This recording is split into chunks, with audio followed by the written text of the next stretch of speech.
desse 8º ano. Bem-vindas e bem-vindos à aula da Prof. Vivi, de Geografia. Me confundi na hora que ia falar, mas gente, espero que vocês estejam se cuidando aí, tá?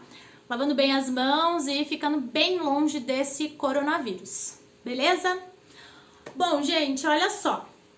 Já estamos na semana 12, tá? A gente vai começar o capítulo 6, em que vamos explorar mais sobre impactos socioambientais. Nessa aula a gente vai abordar o conteúdo que está entre as páginas 38 a 46, tá? O que significa isso, Vivi? Impacto socioambiental. Vamos analisar pelo nome, tá? O que é algo impactante, gente? É algo que muda, altera, transforma, tá? Então, impactos socioambientais, eles podem ser explicados como alterações sofridas pelo meio ambiente e que foram provocadas por determinadas ações ou atividades da relação entre sociedade e natureza, vulgo ação antrópica. Exatamente, impactando sobre a qualidade de vida, sobre a saúde humana, sobre a economia e que modifica ainda mais o meio ambiente e os ambientes construídos, tá? Tipo as cidades. Eu falei ações antrópicas, gente, mas esses impactos, eles também são decorrentes, tá? Das ações da natureza, mas que geram impactos sobre a sociedade, sobre os homens, beleza? Bom, gente, então, se a gente vai falar sobre impacto socioambiental, a gente precisa entender um pouco mais sobre a importância da conservação ambiental. Para que a gente quer conservar o ambiente? Para proteger a natureza, mas também como consequência, né, dessa atitude, proteger as vidas humanas. Pensando, por exemplo, nas áreas de risco, tá? Eu quero que juntos a gente possa pensar nas vulnerabilidades socioambientais que existem, no caráter seletivo dessa vulnerabilidade, porque normalmente, galera, os mais atingidos pelas tragédias, principalmente as tragédias ambientais, são as pessoas mais pobres, mais carentes, tá? Agora, então, acompanha comigo a página 38, na abertura do nosso capítulo, e analisa essa imagem. Tá trazendo aqui uma fotografia sobre a tragédia em Freetown, capital da Serra Leoa, onde, gente, deslizamentos de terra mataram mais de 300 pessoas em agosto de 2017. Agora reflete comigo, tá? Quais são as possíveis causas dessa tragédia aí da fotografia? Bom, a gente pode falar sobre desmatamento, sobre construções precárias e irregulares na encosta. A gente pode falar sobre falta de planejamento governamental, tá? O que seria necessário, então, para evitar desastres como o que aparece na imagem? Bom, o primeiro ponto é o planejamento urbano, tá? A gente está falando de uma área urbana, né? Então, planejamento urbano que oferte moradias para a população mais pobre em locais seguros, tá, gente? Longe do quê? De rios, de encostas. Agora, no Brasil, esse tipo de evento costuma acontecer? A gente tem muitas situações como essa, sobretudo no verão, nas regiões sudeste e sul do país, devido ao período de chuvas, elas acontecem em larga escala. As causas são muito parecidas com o que a gente falou aqui de Serra Leoa, tá? Falamos aqui sobre deslizamentos de uma encosta, tá? Mas quais outros desastres poderíamos citar? Furacões, enchentes, terremotos. Então, nesse capítulo, vamos pensar 2 objetivos, tá?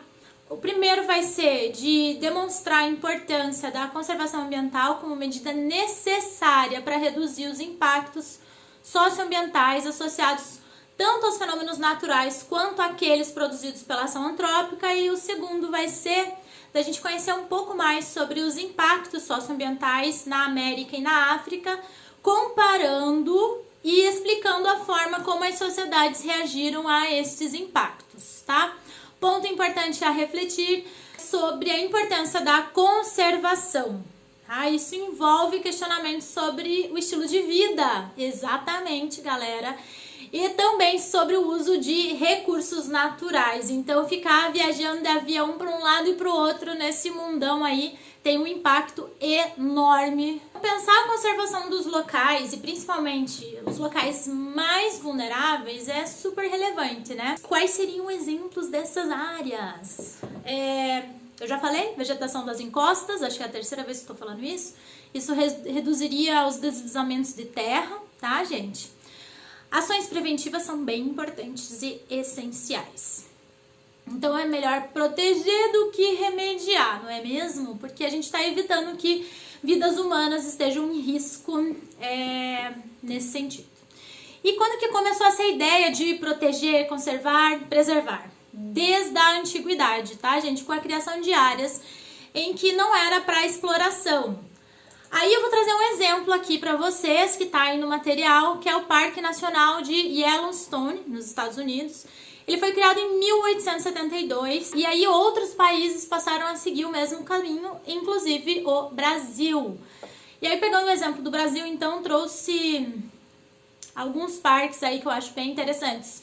Parque Nacional dos Lençóis Maranhenses, Parque Nacional do Iguaçu, Parque Nacional Marinho de Fernando de Noronha, Parque Nacional da Chapada Diamantina, Parque Nacional da Serra da Capivara. Gente, temos mais de 70 parques nacionais. Quem quiser saber mais pode acessar o site do Instituto Chico Mendes de Conservação da Biodiversidade, tá? Sigla ICMBio, beleza? Agora, gente, segundo o Ministério do Meio Ambiente, as unidades de conservação são espaços territoriais e seus componentes, com características naturais relevantes, com objetivos de preservação / conservação e limites definidos, ao qual se aplicam garantias adequadas de proteção. E aqui vai um parênteses, meus amores, sobre a diferença entre os termos preservar e conservar.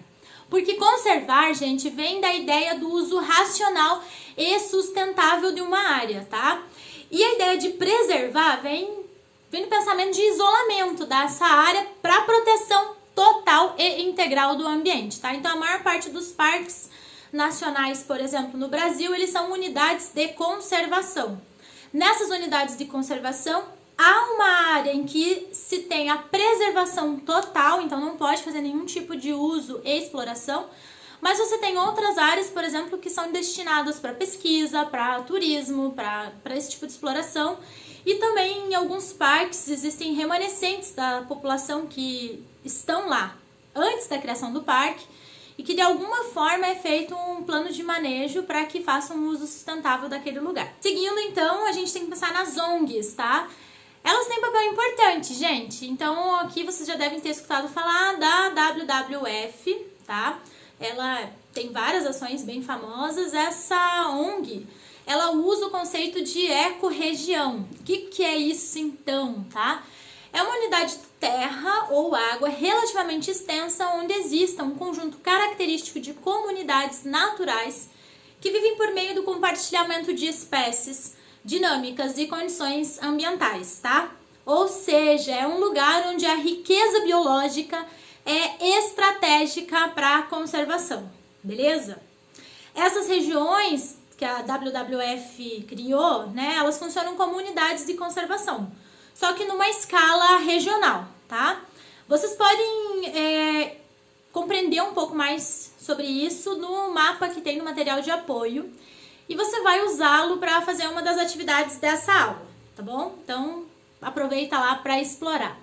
E, gente, olha só, a América e a África têm biomas incríveis, únicos e que contribuem para a biodiversidade mundial. E como é que as ONGs ajudam nesse sentido, tá? Com a delimitação dessas unidades de conservação e ecorregiões, investem dinheiro, tentam proteger as áreas de impactos decorrentes das ações antrópicas, como quais ações? Agricultura, pecuária e desmatamento, certo? Vamos a mais um exemplar de parque. O continente africano, então, um dos mais famosos, né, na África do Sul, é o Parque Kruger. Quem quer ir ver grandes animais, visita esse parque lá. Pensa aí qual desses lugares, ou quais desses lugares incríveis você gostaria de visitar. Anota a sua lista na tabela da página 41. Eu tenho a minha e eu vou colocar no final do vídeo para vocês saberem qual é. Principais impactos socioambientais na América e na África. Quero que vocês lembrem que a gente vai falar sobre as consequências das grandes interferências humanas sobre o meio. Por isso eu quero que vocês pensem quais são os interesses, tá? Por exemplo, há interesse comercial? Sim. A gente tem que levar em consideração as próprias condições naturais do ambiente, as características socioeconômicas de cada lugar, tá, gente? Não tem receita de bolo. Tem que analisar caso a caso. Então, nessa aula, a gente estuda um pouco mais sobre os impactos socioambientais que acontecem na América anglo-saxônica, vulgo Estados Unidos e Canadá. Eu vou trazer o exemplo das florestas de coníferas aqui, que são amplamente exploradas lá no Canadá pela indústria de papel, celulose e móveis, sobre as regiões polares. Porque aí você pensa comigo, não tem muita gente morando lá, Pro Vivi. Então, quais seriam esses impactos? Poucos. Não, galera, porque lá tem ecossistemas naturalmente frágeis. Lá nas zonas polares tem espécies vegetais e animais não muito diversificadas e com características, com capacidade, né, de sobreviver muito específica, tanto de iluminação, de variação térmica. Qual que é o problema disso?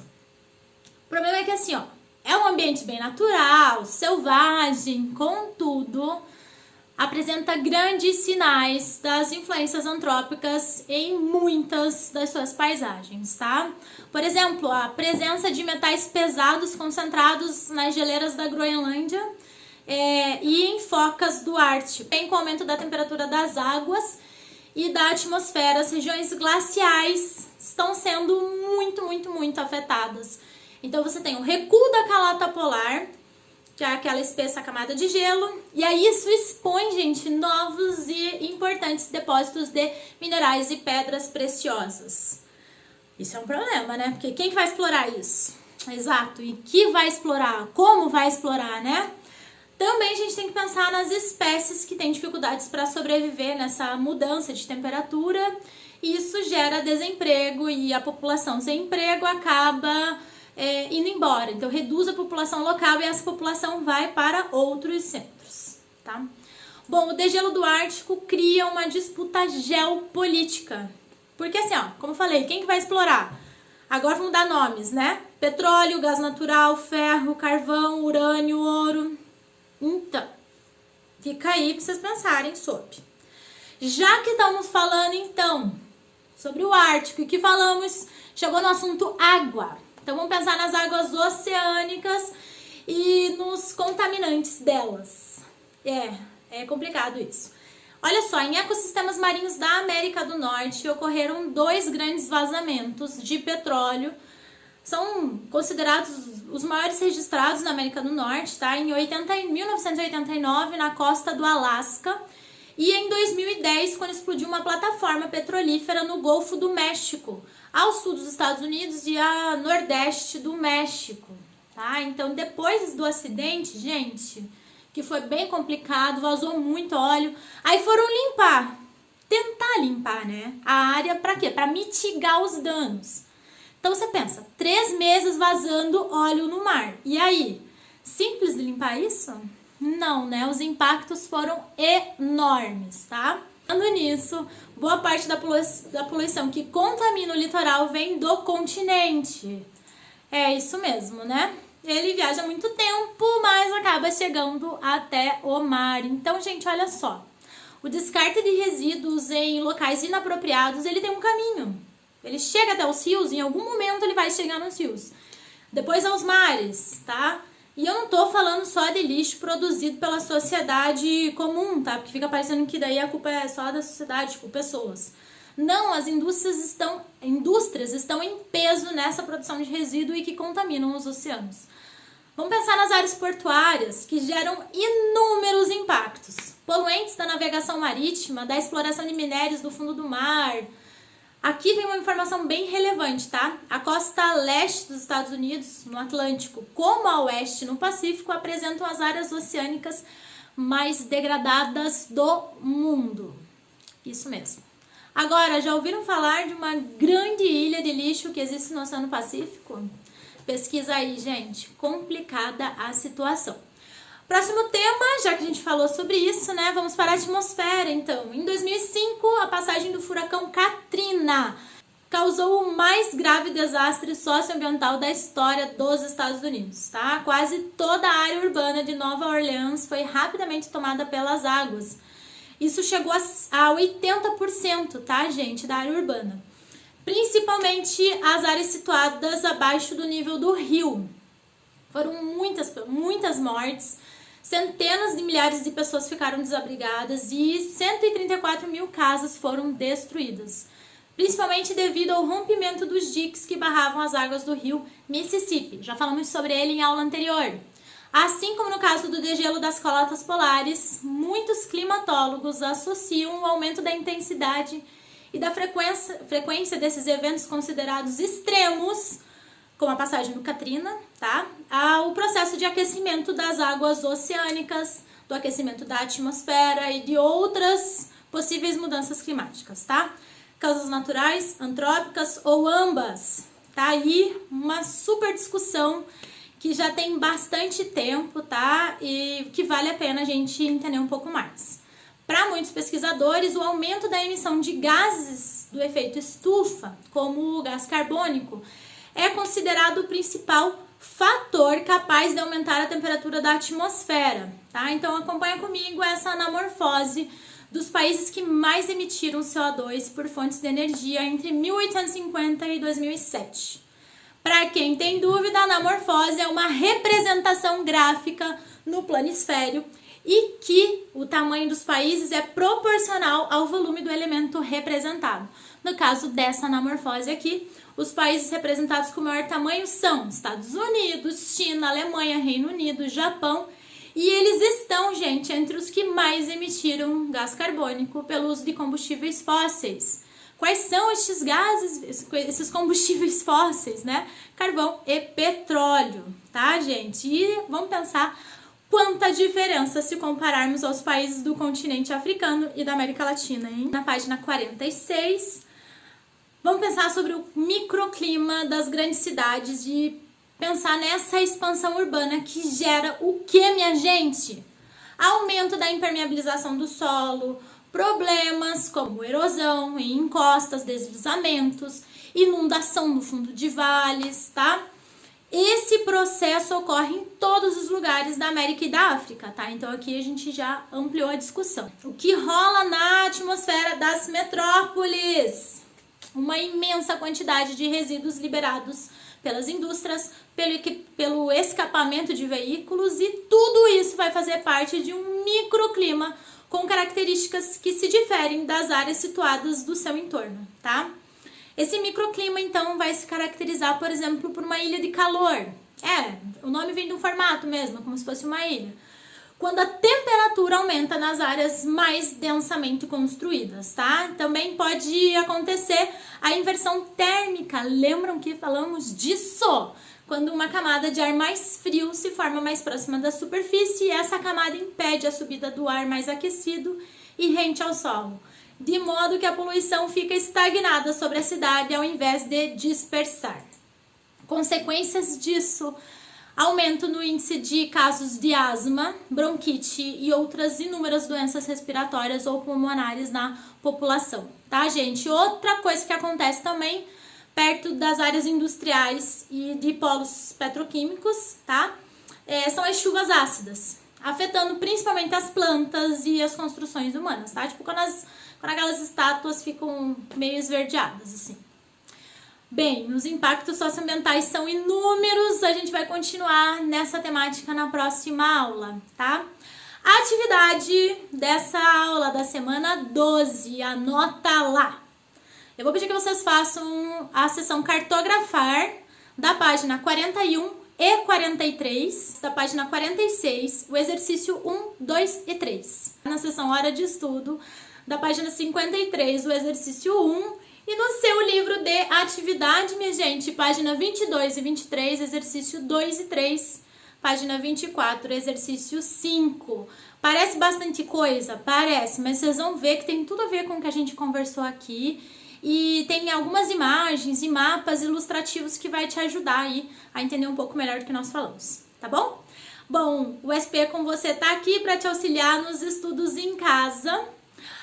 Eu ia esquecendo, tá? Minha lista com 4 lugares, eu vou falar 2 na América e 2 na África, tá? Na América eu adoraria conhecer o Parque Nacional Los Glaciares, na Patagônia, e a Reserva Nacional Los Flamencos, no deserto do Atacama, no Chile. Sonho de consumo, gente. Outro sonho de consumo na África seria conhecer o Etosha National Park, na Namíbia, e também na Namíbia, o Parque Nacional Namib-Naukluft. Lá, gente, na Namíbia tem o deserto mais antigo do mundo. E, assim, pelas fotos que eu vejo, entendeu? Parece um cenário inóspito, com cores intensas e sombras. É isso, tá, gente? Um beijo pra vocês, ó. Fiquem bem e até a próxima. Valeu, fui!